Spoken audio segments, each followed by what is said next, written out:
like to know who here plays a musical instrument? The majority of the room.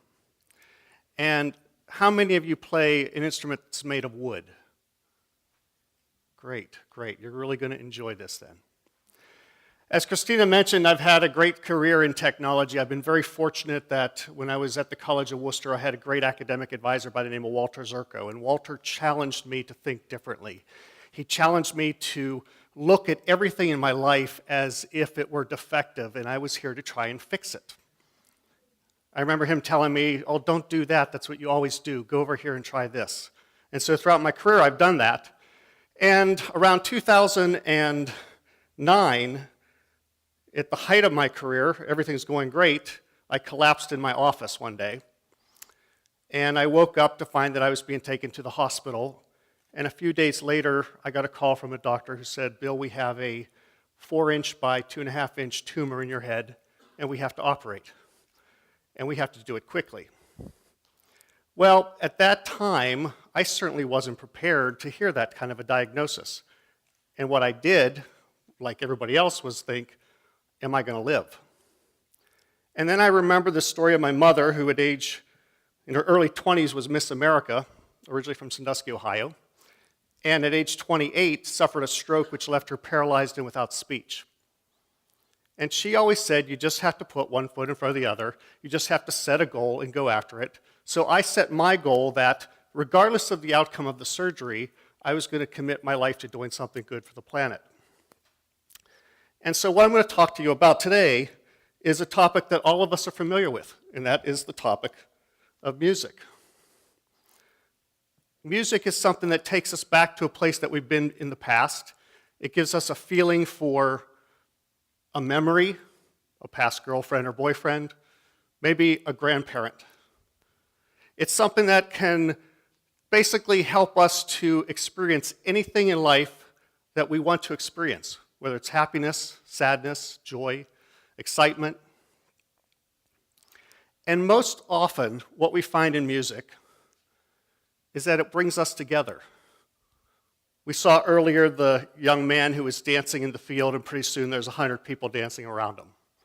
We've probably all been at a concert where all of a sudden you're just jamming to the music, and you look over and there's a guy right next to you and he's jamming, and you're best friends even though you don't know each other's name. Or you're out someplace with a loved one, and all of a sudden your song comes on the radio. And it brings all kinds of great memories. Many people say that music is life. And I think all of us could agree that it does touch us in very profound ways. I've always had music in my life. When I was in college, I had a band. I wasn't a very good guitar player. I'm a worse singer. After the last band, I will not be picking this up and performing on it today. But then, after my surgery, I started looking at music a little bit differently, because I remembered back to what Walter Zirko had told me to look at things differently. And I knew that there were some problems with music, but I wasn't sure what to do with them. And I started asking my friends, well, what is music to you? And I got all kinds of great answers. And then I started asking myself, if I was going to do something good for the planet, how could I do it in music? And I realized the answer to that was very simple. For me, music is death. Now, I'll let you think about that for a second. Why do I say that music is death when it's so many good things to all of us? Because oftentimes, music does involve destruction. And I'm not merely talking about lyrics. I'm talking about the art of making musical instruments. Musical instrument making is really unsustainable. We never hear people talk about this, but I'm going to show you why. We have many instruments of the strings family, whether they're violins, viola, cello, guitars, and they're constructed from rare woods. Most of the time, these are endangered species, like Pernambuco, which we make violin bows from, or ebony, which the fretboard of guitars are made from. And very often, the best wood is wood that is 100 plus years old. And it gets to be 100 plus years old until we cut it down.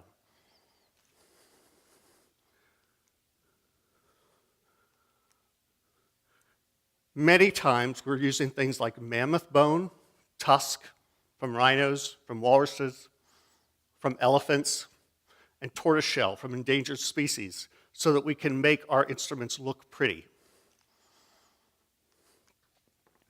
If we look at violin bows, we think, well, this is a violin bow. We see lots of them all over the place. But what we don't realize is that the bows themselves are made of Pernambuco, an endangered species that is grown mostly in Brazil and has become extremely, extremely scarce. Ivory is often used for the tips. Now, in America, we have rules that prevent that, but I can go to China and other places in Asia and India, and I can buy as much ivory as I want. In fact, the China government just destroyed 6 tons of ivory about 3 weeks ago. That was all confiscated. It was all going to go into making trinkets and musical instruments. These are violin bows with the frogs which hold and tighten the string made of ivory. Most likely, these were identified as being from elephant tusks. These violin bows were made with Pernambuco wood, of course, and the frogs are made of tortoiseshell. And the tortoiseshell's something that is now sought after by collectors as the epitome of the best violin bows. So the trade in tortoiseshell, not only has it increased, but the values have gone up to such a point that the act of killing for these types of instrument bows is increasing as well. We all are familiar with the violin. Little do we know when we look at it that we think of the Makassar ebony that is endangered and dwindling that's on the fingerboard. The spruce that is used on the top is usually from an 80-plus-year-old tree. The maple on the back is usually from a 100 to 150-year-old maple tree, oftentimes from Bosnia. And boxwood is used for the fittings because it's very beautiful and holds up very well. And unfortunately, they're all threatened.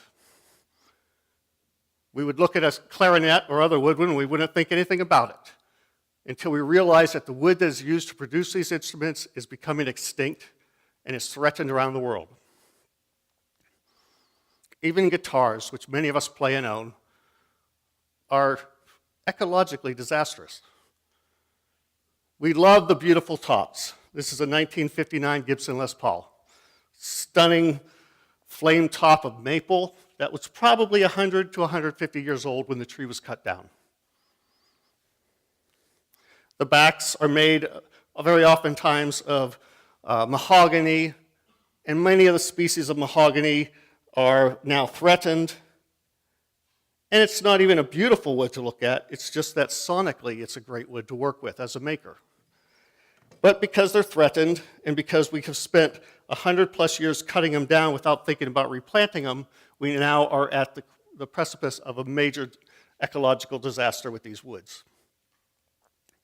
Ivory is oftentimes used at the nut to hold the strings in place as they go into the tuners. And what are the effects of all this? Because we love music. Well, let me warn you, if you're squeamish about pictures, close your eyes, because what I'm going to show you is the effects of this. This is a forest I visited in 2004. The purpose of going to the forest was try to purchase the land to keep it from being harvested. This is last year, the same exact spot.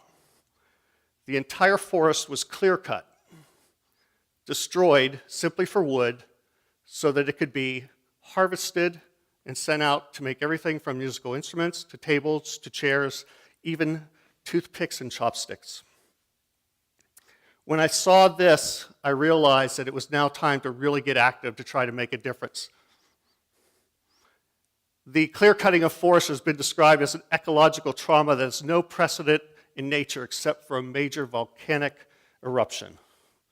That's a pretty bold statement, but that's exactly what happens when companies go in and clear-cut an entire forest, wiping out not only the trees, but the fauna, the life, the protection for animals, the oxygen generation, and everything that comes to be good with these forests. We talked about tortoiseshell. That's a cute little tortoise, isn't it? Now look at all the baby tortoises that were killed simply to get the shell. Oftentimes these animals have no chance when a poacher comes along. They're so slow you can run right up to them and just collect them one after another, put them in a sack. And until governments start to take care of their animal resources, it's going to be a losing battle for them. This is a mother rhino killed so that the horn could be taken off. So basically, a 10-inch piece of ivory could be stolen. The baby rhino died within 2 months, killed by other predators in nature. This is another rhinoceros, shot dead, horn cut off, and left to rot. Elephant, killed by poachers. They took one horn, left the other one because it was so short they didn't want to bother themselves with taking it off. Here's an elephant whose face was completely cut off with a chainsaw. This elephant was shot with tranquilizers, then hacked to death while it sat there bleeding to death. A whole family of elephants destroyed simply for their tusks.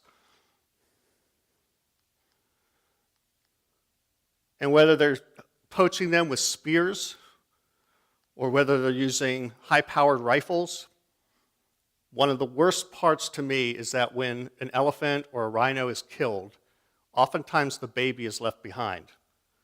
And that baby typically has a lifespan of about 35 days, according to the park rangers I've spoken with. Usually they die of malnutrition. Oftentimes that is followed very quickly by dying from the hands of a tiger or some other predator. All because of our greed to obtain ivory. But here's the good news. There is hope. When we're aware of something, we can take actions to try to fix it. And thinking back to what are the better ways that we could do, what are the better ways to make musical instruments? What are the alternatives out there? And can we take historically made instruments and make them with new compounds? We start to think about ways that we can affect change. Here's a smattering of companies: Rainsong guitars, Lois and Clark violins, Carbonix picks and drums, Tusk nuts. They're all made with composite materials, and they actually perform better than a wooden guitar or a wooden drum set because they're more stable and they're more sonically superior. But unfortunately, the industry as a whole looks at this and says, well, carbon fiber is kind of neat, but it all looks the same. It doesn't have that beautiful flame on it. It doesn't have the beautiful red and yellow sunbursts going to it. But we are making advances because now we have companies that are thinking about alternative methods of building. And by answering this question, what happens to a sound wave in a material at the cellular level, we come up with a really interesting solution to why we don't need to use wood anymore. And as we thought about this, we started thinking about what materials could be developed that would help us to not only make instruments more effectively, more cost effectively, make them so that they are responding better and better to the player. And in these studies that have been going on all around the world, out of the middle of the Netherlands comes a little company called Aristides, who created a product called Arium. And Arium is essentially a hollow glass acoustical sphere that allows an instrument to be made from a liquid form. It's poured into a mold. It performs better than a wooden instrument. It sounds better. It's more even. It's one of the most exciting advances in musical instrument making I've ever seen. And it's run by a father and son who felt that there was a problem in making and decided to go find a solution. They did. So that's great news. We find that there are many makers around the world who are being recognized for the good work that they're doing. In fact, just a couple years ago, Joseph Curtin, a violin maker from Ann Arbor, Michigan, won a MacArthur Fellows grant of $500,000 for his research in advanced materials in violin construction. Groups like the International Pernambuco Conservation Initiative, which were formed to address the challenges of disappearing Pernambuco forests, have been started and are backed by industry, backed by makers, players, and others to help prevent the destruction of this wood that is the best wood available for violin bows. These groups are starting to get attention from the media for the good work that they're doing.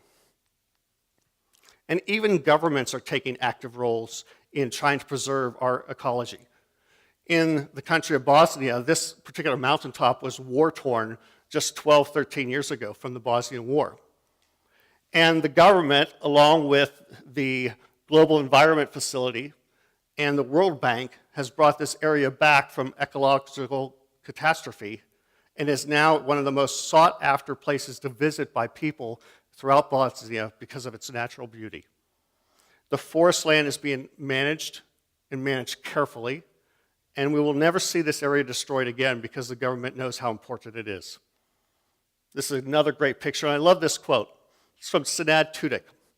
When Senad was 12 years old, he was a Bosnian War refugee, chased out of his home, lost family members in the war. He came back and is now a park supervisor here. But this is the future, not only for my children, but for the whole region of Bosnia and Herzegovina. This is natural beauty which needs to be preserved for future generations. And there's one man who really understands the importance of this. And the good news is that we can change this one maker at a time, one instrument at a time, one government at a time, and even one consumer at a time, if we all start thinking about making alternative choices to the traditional way that musical instruments have been making. And hopefully, we do this provided we still have time. Thank you very much.